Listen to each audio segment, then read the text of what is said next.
I had it all. A good husband, 2 amazing kids, a successful career, beautiful house, and world travel.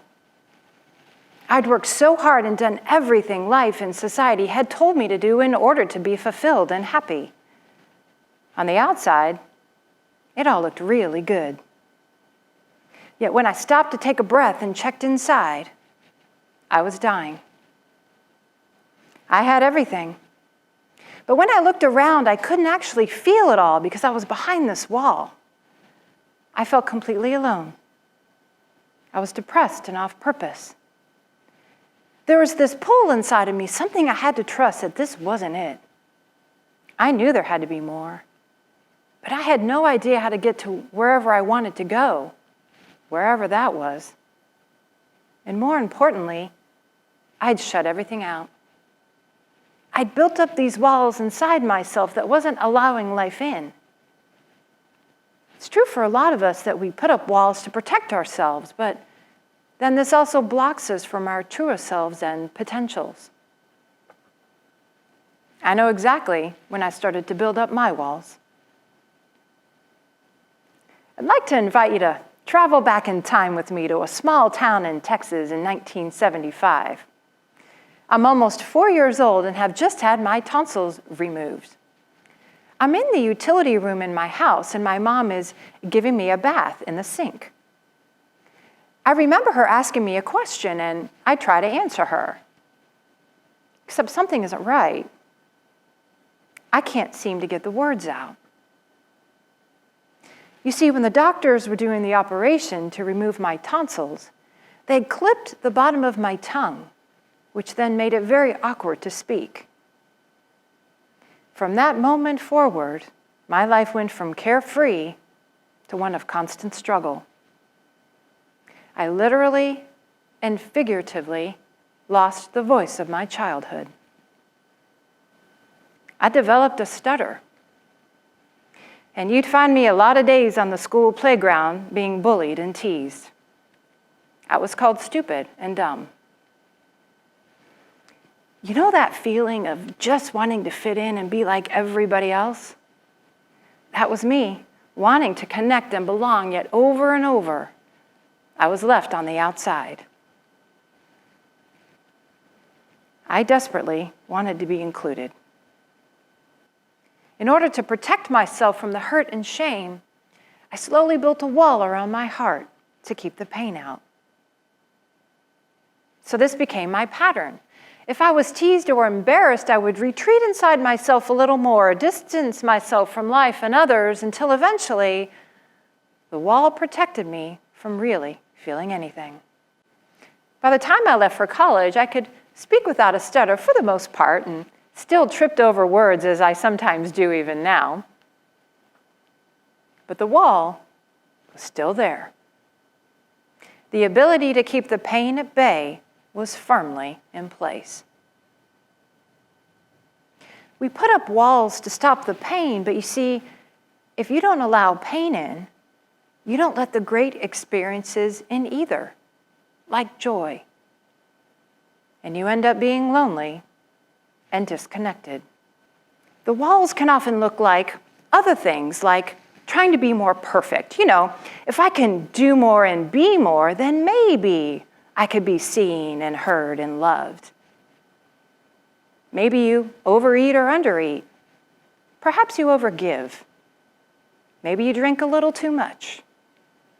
Or you're just trying to be nice to everyone. Whatever it is that you are using to protect yourself from the pain is a wall. I was in this cycle of wanting to connect, but couldn't. So I tried to do better, be more perfect, but that wasn't the answer either. So I retreated more and more inside myself. I was moving through life all in my head, and I was completely shut off from what my heart and soul truly desired. So the universe decided to give me opportunities for my growth. Have you had these experiences too? Everything began to fall apart. including the massive wall inside. My marriage broke down. My kids were being bullied in school. I was done with my line of work. I was chronically exhausted. I had to take 2-hour naps just to make it through the day. I knew I had to find a different way, or I wasn't going to survive. I've always been a seeker. I have a PhD in personal growth. Can any of you relate to that? And so I studied everything I could around personal development and spirituality. I took numerous courses and retreats. I was a meditator, and I did that for hours at a time. This process takes time. It just does. But the wall that I had built up over my entire lifetime was finally breaking down. It wasn't always easy. I'd go to bed one of two ways, with tears that I wasn't connected and feeling like I never would be. Or I'd go to bed determined to just try and do it better tomorrow. But what I found on the other side was more than worth the tears. I was beginning to connect to myself. You've heard the expression, everything isn't falling apart, it's actually falling together. And so I began to rebuild myself instead of a wall. The first time through, I'd done everything in my mind with strategy and thinking things through with protection and barriers. This time, life was teaching me to do this through my heart and not just my head. I went from trying to control everything so I could be prepared and ward off any unwanted feelings to, holy shit, I'm feeling everything and it all just hurts. To, wow. What I came to understand is that I was learning how to connect to myself. And I learned you have to know how to connect to yourself first before you can connect with others. But then after that, you feel connected to everything. And I discovered a process that makes this possible anytime, every time. And I call it Listen.Trust.Act. And the first step is listen. And it begins with connecting to you. When you begin to truly listen to yourself, you start to build this deep connection to you, and it feels like coming home. By learning to come back into your heart, you find that thing we know as source, that place of true power, your power. I couldn't really define it as connection at the time, but each time I let myself get in tune with me, the deepest yearnings of me, the wall inside broke apart a little more, and there was more space for me to come back home to. I was able to access more of myself and hear what I was intuiting. Intuition is one of the biggest assets we don't use enough of, but it's always speaking to us if we learn to listen. And the feeling of being alone started to go away. It was instead replaced with deep self-love for myself. Each time I allowed myself to go inward and feel, the pain would be replaced with connection and love. Layer after sad layer would be lifted, and joy would be left in its place. The poet Rumi says, "Be full of sorrow, that you may become hill of joy. Weep, that you may break into laughter." The second step I discovered is trust. So when the pieces of me started to come back together, I found that there's this greater energy of life supporting all of us. And it doesn't matter what you call it, spirit, universe, nature, goddess, God. Those spaces in between us are real and viable. and are always up under us wanting only the highest and best for us. But I had to learn how to trust outside of my mind at a level that was closer to my heart. What I would hear when I was listening did not always make logical sense to me. But this deeper knowing was asking me to trust what was coming through. One day it told me I was writing a book, so I trusted that. And I did write my book in 7 hours.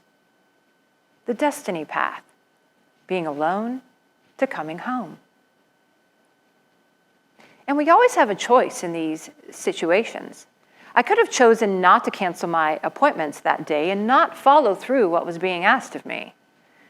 But instead, I chose to trust. And in that, something magical came through.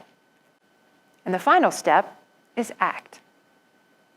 Your outer world is not going to change if you don't take action steps to create something different in your life. Again, it's about connection and choosing to engage with life that's heart and not just head. I knew there had to be people out there who could deeply see and understand me. And when I began to build connection to myself without the wall, I then had the inner capacity to connect with others in a more vulnerable way. When you shift your inner experiences, your outer world starts to change.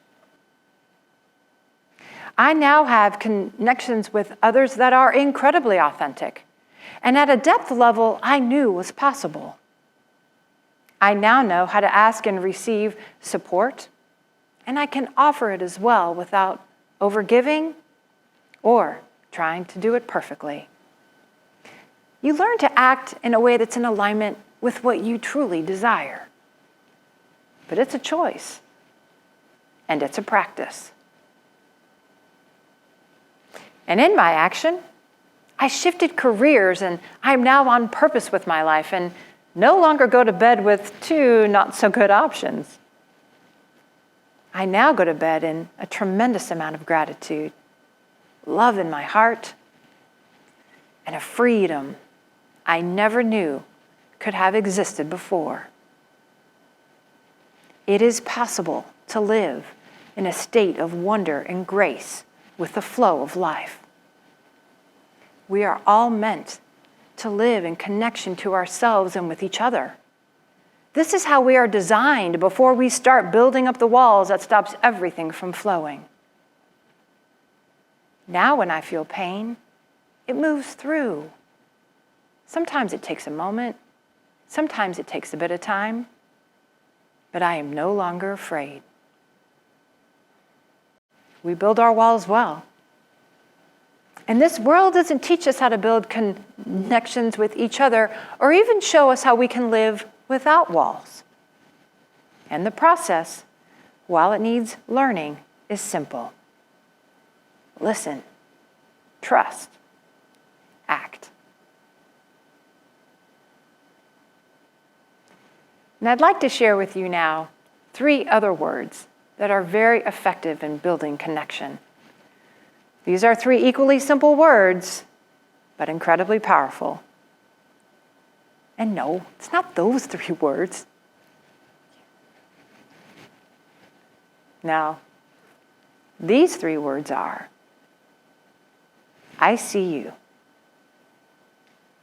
I see you. You can say this to your loved ones, either in person or through a screen. How do you think this would affect the homeless person that you pass on the street and maybe sometimes ignore? What if you said to them in your mind, or even out loud, I see you? It changes worlds, and it creates incredible connection. You can say this to yourself in the mirror. A life without walls, without your inner barriers, allows you to create the outer life you want.